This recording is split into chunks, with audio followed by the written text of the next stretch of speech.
I tell people, supposing you went to sleep and you had a dream, and in your dream you had, all these different characters, and you had all of this money, and you had everything that you wanted in your dream. And then you woke up, and then you look back at your dream, and you became attached to the stuff that you had in your dream. And you said, wait a minute, I want that. There was gold in there. There was silver. There was all of these friends. I had a Ferrari there. I mean, all of this. I got to have that. Somebody would come away and cart you off and put you in a rubber room and say, that was a dream. You can't be attached to that. That's just a thought that you have. That's the way you got to view life. Instead of it being an 8-hour dream, it's an 80-year dream or a 90-year dream. And at the end of the dream, you don't want to be looking back at all of the stuff that you wish you could still have, because you can't have it. You don't get any of that. So you try to detach yourself now, while you're here, while you're alive, from the need to have that stuff. Instead, you just let it sort of all flow. As absurd as it would be for you to be attached to the stuff that you had in your dream, it's that absurd for you to be attached to the stuff that you're having in this dream. You have to die while you're alive. Now, that's a very hard concept for people to get. But you have to experience your own death while you're alive. Let me tell you a story. It's a wonderful story. It's an old, ancient story. I'll paraphrase it. There was a hunter who lived in India, and he would go to Africa every 2 years, and he would bring back animals and prizes and things like that. Well, one year he took off and he went to the jungle, and he discovered this large enclave inside the jungle, and it was filled with beautiful parrots, beautiful birds, multicolored, and they all talked, and he couldn't get over it. And he put a net out over one of the trees, and he captured one of the parrots. And he put the parrot in a cage. And he brought the parrot back to be with him in India as his pet. And he fed the parrot sunflower seeds, and he fed him rice, and he took wonderful care of him. He was very good. Kept him in the cage. 2 years went by, and he talked to the parrot every day. And he said to the parrot, I'm now going back to Africa. Is there anything you would like me to say to your friends back there in the jungle when I'm back there? The parrot said, yes. Tell them that I'm very happy in my cage. Tell them that I am joyful and that I love being in my cage here with you. Just tell them that. The hunter went back to Africa. He went back to the place in the jungle where he had been 2 years before. And he told the story. He said, your friend that I took back has a message for you. And the message is that he is happy in his cage, that he is joyful with me, and that he has no regrets. At the instant of hearing that, a bird on one of the branches keeled over and dropped dead. Dropped dead. Stiff. The hunter assumed that he was just filled with sorrow at hearing of what had happened to his friend. So he went back to India, and he told his parrot what had happened. He said, I went back and I did just as you said. And I told them all out there, and at the moment that I told it, apparently one of the parrots was so upset that he'd missed you so much that he just dropped dead. And at the instant that that happened, the parrot in the cage keeled over, dead. His legs went straight up in the air, and he went stiff. The hunter was beside himself. He couldn't figure out, how could this happen? And he took the dead parrot out of the cage, opened it up, and threw it out on the woodpile. The instant that the parrot landed on the woodpile, he flew up to the branch. And the hunter said, you tricked me. What is this? I thought you were dead. And the parrot said, my friend was sending me a message. He told me, by his actions, that in order for you to escape from your cage, you must die while you're alive. Okay, now that's an old story. That's an ancient story that's been told over the years. What does it mean? I mean, don't you see that this is a cage? that the whole planet is a cage, if you can just stand back far enough and see that we're still restricted by the limitations placed on us as human beings. We're stuck here, or maybe in our homes, or in wherever we are. We're all in cages. And even though we have more room to manipulate, we may even have a whole planet, we're still sort of in cages. Now, how do you escape from the cage that you're in?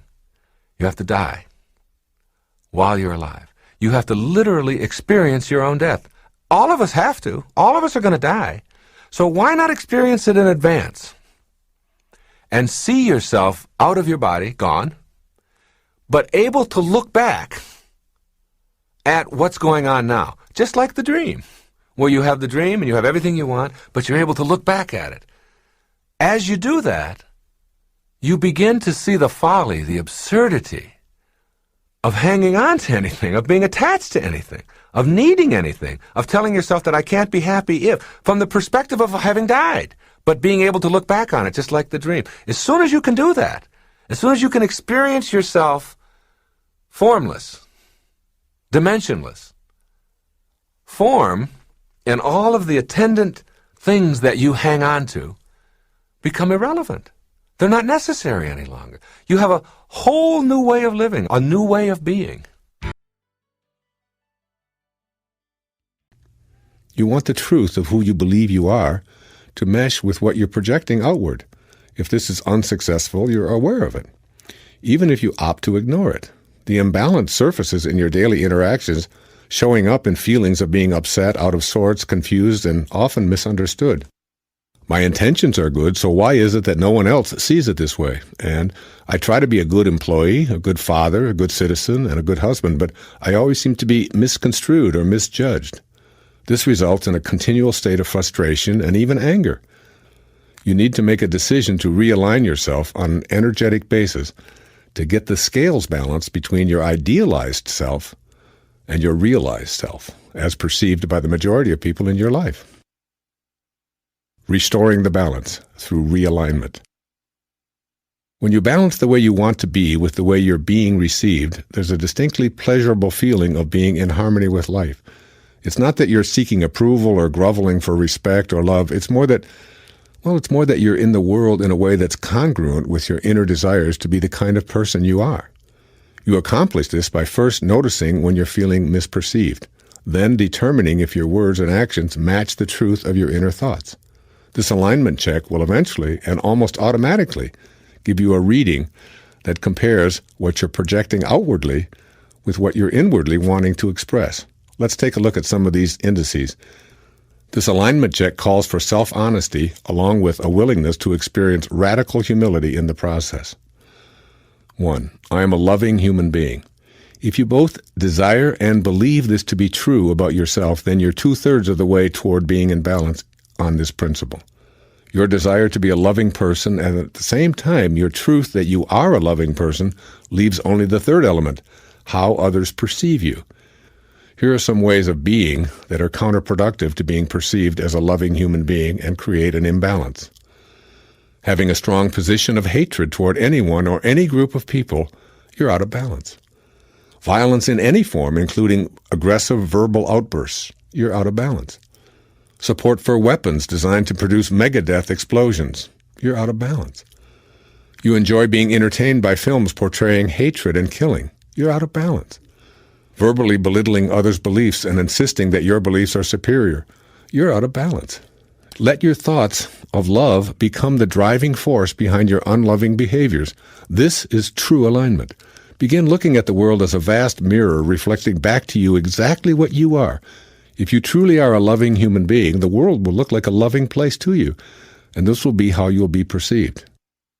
You will have restored balance, and consequently, there will be no discrepancy between how you see yourself and what the world is reflecting back to you. If the world continues to look like an unloving and unlivable place, I urge you to keep examining the kind of energy that you're projecting outward. 2. I am a kind human being. You cannot be kind to me and unkind to your waiter and be in balance. When you persistently extend arrogance outward in the direction of other people, even if you feel justified in your actions, that's how you're perceived and defined. You need to know that you're not coming across as a balanced, kind person. You may indeed exemplify kindness in how you treat your children and your grandmother, and even all of the children and all of the grandmothers of the world. But if you honk your horn in a red-faced anger at a slow-driving grandmother who's taking her grandchildren to school, then you're way, way, way out of balance. If you see yourself as desirous of being a kind person, then consciously spend time daily aligning your thoughts with your desire. The universe will cooperate, bringing you more and more of that same kindness. 3. I am a joyful, happy human being. In this category, your feelings are the measurement you need to pay attention to. In fact, they require your undivided attention. Do you feel happy and content? Or are you easily outraged over the misconduct of others? Does your joy turn quickly to despair when you read the newspapers or listen to the news? Do people around you really think that you're a happy camper in your daily life? Do you regularly hear others telling you to lighten up or chill out and stop letting yourself get so worked up? These are clues indicating the balance or imbalance between how you see yourself and what you project to others. The alignment check for this principle involves noticing your feelings and your ability to sustain them, along with feedback from people you trust. And 4. I am a non-judgmental human being. If you're truly non-judgmental, then it will be impossible for you to categorize or generalize individuals into groups such as old, Southern, uneducated, teeny boppers, belonging to red or blue states, conservatives, liberals, and so on. A stereotype is a judgment. You cannot be non-judgmental and be critical of the different ways people talk or eat or dress, socialize, dance, or anything else. If you believe that you're non-judgmental but admit that you have a tendency to generalize and criticize, then you're out of balance. You're due for a realignment so that your current thoughts and ultimately your behaviors will become a vibrational match to your inner self-portrait. Make a conscious decision to look for what is right and pleasing in others. Create a new habit of complimenting those around you. Decide that you're going to disregard stereotypes and refuse to engage in conversations that dwell on judging anyone. Turn judgments into blessings to restore the imbalance between how you want to be and how you're actually presenting yourself to the world. Rebalance this energy by sending a silent blessing to the person. On the non-judgmental side of the balance scale, think about how much love and support this person could use. I guarantee that you'll feel the difference internally and at the same time feel more compassionately connected to that individual. The energy of non-judgment is totally balanced as opposed to the energy of contempt, pity, or some other negative option. Become aware of all of your behaviors and feelings. Then attempt to determine if they match your vision of yourself and if that self-image is what others see. You'll immediately feel discord when you discover imbalance, and that's when you can choose to change habits to match your desires and restore equilibrium to your life. To change the thought from notice me, to what Lao Tzu calls living in obscurity. Becoming more obscure. We live in a celebrity-obsessed world, don't we? Look at me. Notice me. The Tao teaches something completely the opposite. Listen to the 66th verse of the Tao. Water again. The sea stays low, and because the sea stays low, all of the rivers and all of the streams empty into it. Because it stays humble, because it stays in that place of just allowing everything to come to you. He was trying to teach us the important lesson of letting what we know is coming come to us. Verse 66 of the Tao. Why is the sea king of 100 streams? Because it lies below them. Humility gives it its power. That's a very important principle to understand, and I live on the ocean, right next to it. It's my front yard. And always I watch it to learn something from this thing called the ocean, which is the most powerful source of life that we have on the planet. Without it, there's no life on this planet. And because it stays low, so what does this have to say to us? Do you have the capacity to get past that ego need to always be saying, notice me, look how important I am. I mean, there's been a proliferation of this lately with this celebrity silly stuff, isn't it? I mean, CNN is doing, full hour shows on silly little things about what happened to this particular celebrity or what happened to that celebrity, and the celebrity's never even done anything. And there's all of this talk about it, and all of the new magazines.